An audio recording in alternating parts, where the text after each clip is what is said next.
if you have a question, please raise your hand. I see one hand there already.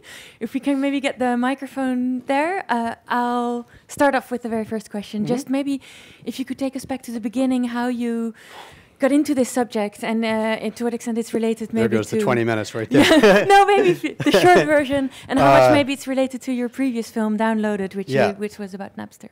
Yeah, right before this, I made a movie about the rise and fall of Napster called Downloaded, and that's a story that I started working on in 2000, and I'd kind of embedded myself in the tech community around that time, and came to know the core players in the tech community, the hacking community, the VC funding community, as well as the record industry and the people sort of on the other side of that battle. And I've had a long history on the internet. I got involved in the Usenet era in the late 80s, and I know a lot of people in the Usenet community and the early crypto community as well. So when Ross was, I knew about Silk Road, I knew that Bitcoin was about to explode, but when Ross was arrested in October, I was kind of winding Downloaded down, and we made a very fast decision to jump into this story and tell it. And it was, we did a Kickstarter, we started shooting immediately. I reached out to all the Silk Road people through encryption. I didn't get to the family till a ways into the movie. I didn't actually expect to have any exclusive access at all. I just was gonna tell the story. So it was kind of an abrupt decision, and we just rolled up our sleeves and jumped in. We'll come to the family in a little bit, but you were very eager for your question. So, and then maybe we can get the other microphone to this person here. Hello. I just wanted to say, a question. It's kind of a question, but also a kind of thing. What I thought. I think that he deserved to go to prison because the family sat there. His mum and dad sat there during this film, and they said, "We've lost our son, la-di-da." What about the kids who've bought heroin off the internet and lost their lives? And it's just great. I just want to say to you that he deserved that prison sentence. He set up a drug website over the internet and will have killed people. And now his parents are saying they lost their son, he lost their life. What about these kids who've lost their lives? So this film hits me as a your film hits me as you agree with him, with his parents. I'm just interested, do you agree, do you disagree with what I've just said? Right, Basically so meaning, I got you. So the film it's a movie, and the film is absolutely, our intention with this film is to get inside the experience of the Silk Road community, and find out what made it tick, and find out what made the motivations of the people behind that community tick. There's no way to know what makes Ross tick, because none of us know Ross. And the film is about the unknowability of the person at the center of this story. It's about the way in which the media responds to this story, the way in which the government responds to this story, the way in which the parents respond to this story, the way in which the Silk Road community and the Deep Web and the Darknet respond to this story. That's what the movie is about. It is not a moral judgment for or against Ross. What it is a microscopic inspection of the story from inside the story. Okay. Cheers. Maybe we can get that microphone to the gentleman there, and then you have a question here in the middle. Go ahead. Yeah, go ahead. Thank you. You have the microphone. Me? Yeah. Okay. I'd actually like to do a brief bit of audience research, in fact, with your permission. What I'd really like to ask is the question, has anyone in this room read the PDF on the origins of Bitcoin? Anyone who's sort of downloaded and taken the trouble to do the research, I would like them to put their hands up.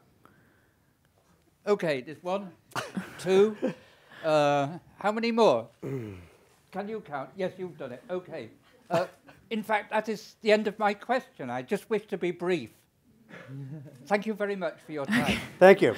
Okay. We found Satoshi Nakamoto, everybody. Then we probably go to the question there. Yeah, slightly more technical point. I was curious about anonymity in the film, and your use of anonymity around the 3 vendors, and what the conversation was between you and them, and how satisfied they were with the level of anonymity. It's something that I work with a lot in my job, and I always find contributors are very uptight about this. But I also know that using things like silhouette and voice disguising, you know, to a lot of people is actually not enough. And it's one of them especially. If someone knows him or wants to find out who he is, it's pretty easy to find out. Just wondering what the relationship was between you and the contributors and how happy they were with that. Very. You know, what we did was we baked in an effect and then burned everything. So there is no existing master of any of those people. There's no way to go in and raise the highlights. There's no way to re-alter their voices. There literally is no media in existence of those people other than the way that you just saw it. That's about as much as I can say about the methodology, though they're very satisfied with it. I finally heard back from the last of the batch last night, who was really happy with the portrayal. They're all happy with the silhouetting. Yeah, and the security that we offered them. The lawyer that I had who oversaw this did Citizen 4 and a bunch of stuff like that, and we went through great pains to figure out how to keep everybody protected. Like I said, I have a fairly long history dealing with encryption. I first started working with it in the early 90s, late 80s even, and I knew my way around it. So I knew how to get to those people, how to verify their identities. And I mean, I had access to a lot more people than the 3 that are in there. That's who I used on camera. And then I had a lot of research that I did directly with about 20 some odd others. But again, there's no record of any of that outside of encrypted stuff, and that's all gone. Okay, thank you. So. Could we get the microphone there, and then we'll come to you. Hi there. Just a very brief one. Given sentencing only actually was announced last week, are you tempted to do some kind of follow-up or postscript? And also the other big news with the Patriot Act being ended, the UK have now announced that we're going to be increasing surveillance powers. It feels like there's a hell of a lot more in that story. Yeah, I mean, you know, the stories at the heart of the digital age are, I mean, these are embryonic, you know. The Silk Road is the beginning of a movement. It's not the end of a movement. It's a watershed technology the way Napster was. And it's the beginning. It's absolutely, this is a story about a beginning. I knew for myself, having made the Napster story, which was historical, in which I spent 14 years, I mean, I was working on other things, but I spent 14 years working on, then told it in retrospect, well after the fact. Though I would argue that the primary debates around Napster have not been resolved at all, and there's still enormous misunderstanding about what the technology did and does and why it mattered and all of that. But with the Silk Road case, I knew I wanted to make a small story. I knew that I wanted to start the movie with Ross's arrest and end it with a sentence. I knew that going in. I knew that because Silk Road is the beginning of a movement, it's the beginning of a proliferation of a certain type of technology, I knew that I didn't want to try to pretend that if I put my arms around a slightly bigger story, like maybe wait one more year, the dragon's tail was going to get longer. It wasn't going to get shorter. I mean, this is, you know, this thing's unfolding. More stuff's going to unfold about Ross's story, even, over the course of the next year as they move into an appeal. So for me as a filmmaker, I really just wanted to take everyone on a really compressed journey through this extremely fraught story about the Silk Road, the sort of moral ambiguity, the ethical ambiguity, and have a look at that in a very sort of real-time compressed fashion, and then get out. Now, whether I tell another story in the space down the road, that's possible. I don't have plans to at the moment. I'm working on one other story in the tech space, which is not my next project, with someone who's in jail over cyber crimes. And we're working together at the moment, but that would be probably 4 or 5 years down the road. And I don't at the moment have plans to tell another story around Silk Road. And there will be more movies about the Silk Road. I mean, there's a lot of stories here, I feel like. And I don't have any issue with that. I think there should be. You know, I wish more people had made movies about Napster. There's a question here, and then I'll come to you. And then to the back. Could we get the microphone too? Though I can hear you and repeat the question if you want, just to make it easier. Actually, it's quite a long question. Well, I really liked your film, and I thought it was very dense, so I think perhaps I'd need to consider bits of it again. My understanding was that part of his defense was that he'd been set up, so to speak, by DPR. Therefore, I found it a bit incongruous that you ended the film with a DPR quote, as if it was an endorsement more of DPR's ethos. Do you think I'm mistaken to look at it that way? I mean, I don't want to dictate how you look at the movie. So that's the way you took it. Okay, I have a second question as well. It's more of a general question on these issues. Like I noticed you were using Russia Today footage in that. How do you feel about the Russian position in this whole issue? The Russian position on what? On cyber? Well, for example, they gave Snowden safe haven. All of that. Well, I mean, I don't really have a political position. It's all a game of chess between everybody. There's hackers everywhere. Every country is hacking every other country. Every country is burrowing their way into the cyber networks of every other country. It's been going on since the beginning of the internet. So, I'm not going to stand here and take some sort of table-pounding position against the Russians or for the Russians. In my opinion, this is a human story about people. And I'm more interested in the people than I am the politics. Okay. So you don't see any incongruity then between the DPR statement at the end and what happened in the trial? No? I don't even understand what that means, but I appreciate that that's how you took it. No, I just thought that his defense was that he'd been set up. Do you understand that bit? I didn't say that. No, that's what I thought it said in the court case. Someone said he was set up, and the prosecution said they didn't think he was set up. Yeah. And he was convicted of not being set up. So both of those sides are presented. Okay, I just thought that was what Ross himself believed.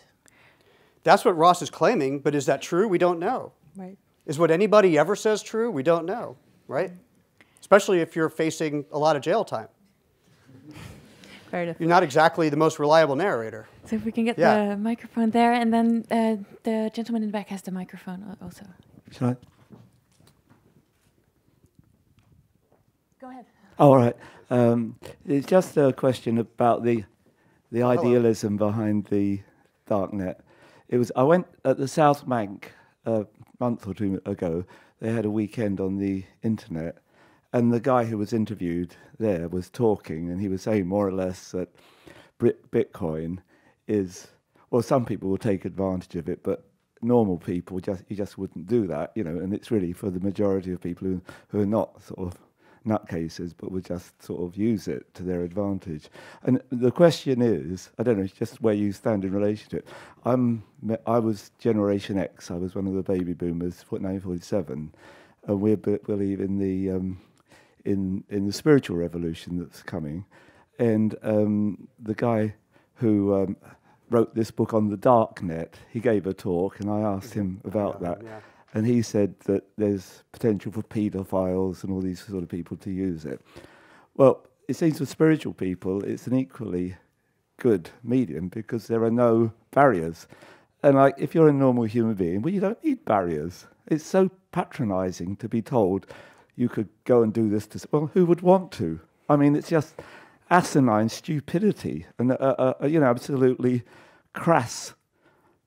Well, I don't know what the word is, but if we as human beings can look at each other in that way, and we see them as potentially negative, what's the point of living? So the question is, what's the point of living? An answer to the that? point is, what's the point of, you guys. Where do you stand in relation to the idea of the idealism behind the internet? Really quick, because I know we don't have a lot of time. Sorry. The guy who wrote that book that you're talking about actually has spoken since that, saying that he wants to be clear that most of the activity on Tor and with Bitcoin is not nefarious. That's his position. Again, that's not to say it's mine, but that is his. Bitcoin is a terrible, terrible tool for criminality. Terrible. It is the least anonymous form of currency that exists. It is the most trackable, the most impossible and most difficult to anonymize. You can anonymize it, but the idea that Bitcoin is an anonymous currency is laughable. It was designed to be the opposite of that, and it functions as the opposite of that. So I would argue that it's a terrible tool for criminality. I hope that answers your question. Could we get the microphone there? And then we have a question here in the front. Go ahead. Yeah, I was just wondering if you had a particular stance on the legalization and standardization of drugs for recreational use. I do not. I do not. I think that in all, not to be glib, I think that the drug war is extremely complicated. I think that overall it has been over-prosecuted. It is largely being used for other purposes, like anything else that rolls around over time through the government. But I don't have a hard and fast, concrete, burn it down sort of mentality. I think that I felt the same way with Napster. I think these issues are far more complicated and nuanced than that. That's why I felt it was important to make a movie that looked at this story from the inside in a more nuanced way, because we get such a black and white interpretation of it. And people are always looking for such concrete answers to these questions, and I don't believe they exist. I think the best way to look at them is with somewhat of an open mind and to sort of force yourself to glare into a fairly unpalatable universe and figure out what are the motivations for this. You know, where are there positives here? We know what the negatives are, and then where does this all go from here? Because this is the world that we're living in. Someone else had a question. We can wrap it up. Yeah, we have time for 1 or 2 more questions. Go ahead. Okay. If we could get the other microphone there. At one point in the documentary, it came to me that there's a similar case that I looked at recently in Aaron Swartz. And they're very different people, and they've had very different roles. But the prosecution of both of them was extreme. How do you think the US government and the prosecutors involved in those cases are they trying to define and set strong precedents for the prosecution of digital crimes? Well, of course. I mean, the judge was extremely clear in the sentencing. I was there. You know, she said that the reason I'm giving you this sentence isn't because, in essence, because of the drugs. It's because of the precedent that needs to be set. It's because of the deterrent that needs to be set for using technology in this way. There are 2 very, very heavily prosecuted corners of law in America right now. One is cyber and the other is the drug war. And Ross, even by self-will and mistake and criminality, is wedged right between those 2. And that's the reason why the sentence is so extreme. And the main difference with the Aaron Swartz case is that there was actually not a case because he died there are a before. lot of differences with Swartz. Now, I care a lot about the Swartz case, but it's a lot more black and white, I think, what happened to Aaron Swartz. I think that inarguably, and that's what I like about Ross's story personally as a filmmaker, is it's not black and white at all. It's extremely nuanced, and it's extremely complicated morally and ethically, and there isn't an easy answer there. So I think we have to wrap up, but maybe one final quick question. Go ahead.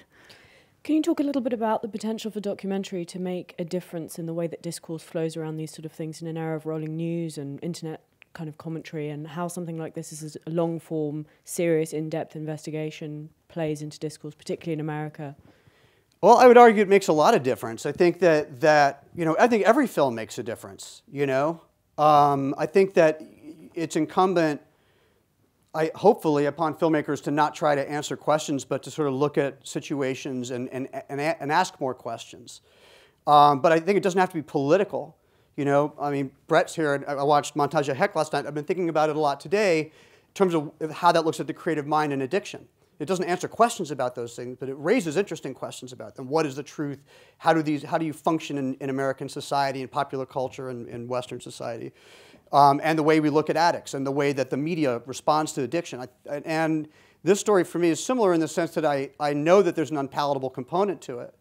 And yet, how does the media respond to it? How does the public respond to it? How does the government respond to it? How does the encryption community and the sort of privacy and anonymity community respond to it? I think that it makes a difference. I think it forces you to ask yourself unpalatable and unanswerable questions. And I think there's no way better to drive conversation than that. I mean, that isn't why I do it, you know, but I do think that, I do firmly believe that it has that capability. So I think that's a good time to end. I think we have to wrap up. Thank you very much all for staying, for your questions. Thank you very much. And thank you for being here.